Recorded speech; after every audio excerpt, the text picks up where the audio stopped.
everybody, welcome to today's video. Since there's a new Godzilla film coming out in May, I thought it would be a good idea to go ahead and do a review of a Godzilla figure.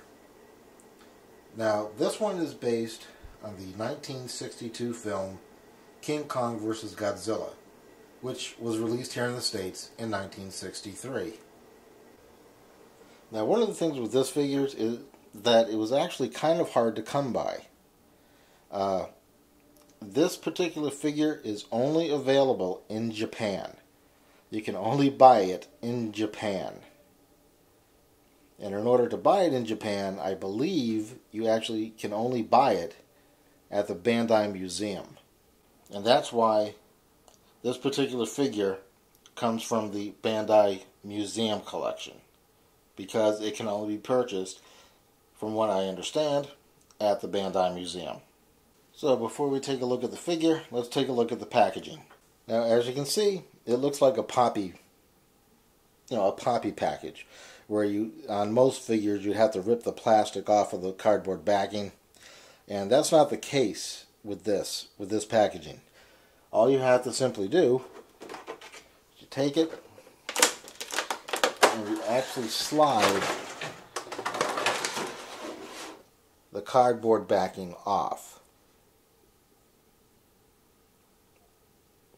So you have all this great artwork that you can look at. So let me go ahead and give you a front to back shot of this so you can actually take a look and see how good it is. Okay, and here's the front of the package. Of course, it's all in Japanese. Really good graphics on the card. I really like it.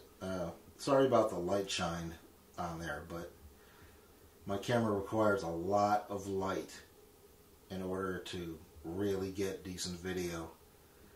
And that's probably the big problem I have with my camera. So that's the front.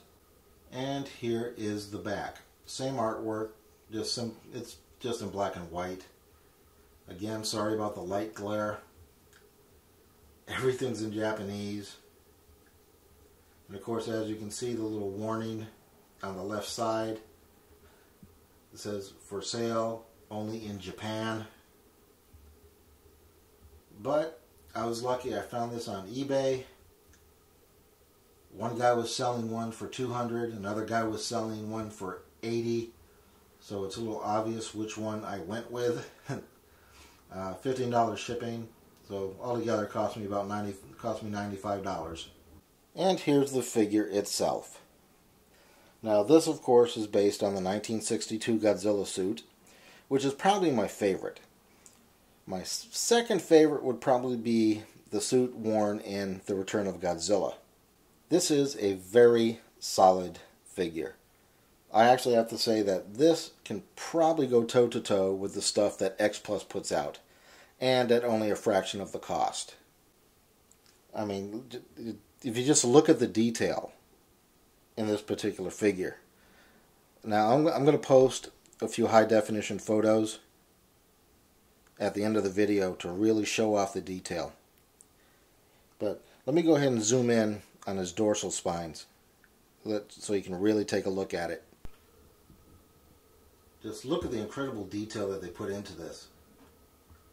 All the detail in the skin, the little indentations along his dorsal. It's just really, I like this. This is really something that I'm happy I bought. The only downside, of course, you can see the tail. You have to snap the tail in, and you got that big seam between the body and the tail. But that's not that big of a deal.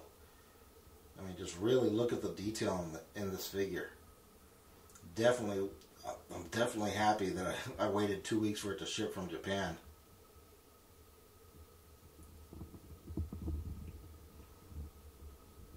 And just look at that face. Look at the detail. The teeth. Teeth are a little grungy. Again, that's extremely screen accurate. This is really something that I'm happy I got. Look at the detail in the hands. I mean, just really, it's for an assembly line product, this is really just high quality stuff.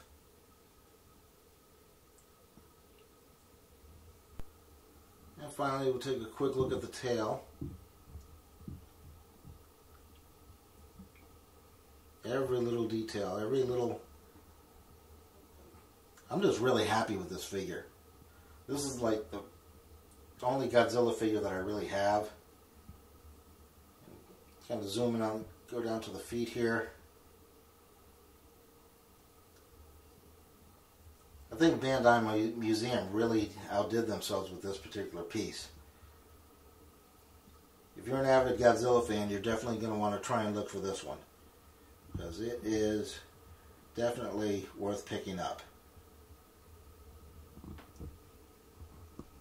And this figure does have some articulation. You can kind of move his forearms a little bit. You can kind of pose like that. You can move his forearms. But when you do, it doesn't look natural. And you can also kind of move his feet. His feet turn a little bit. It's like that. So there's not much articulation in it. They might as well just made this a vinyl statue instead of trying to make it some kind of a figure. Well, that's it. That's the Godzilla 1962 from Bandai Museum. You can find them on eBay every blue moon. These things are just as good as what X Plus puts out, so if you're lucky, if you're a hardcore Godzilla fan, I would definitely recommend that you do a search for these and pick one up. It's definitely worth the investment.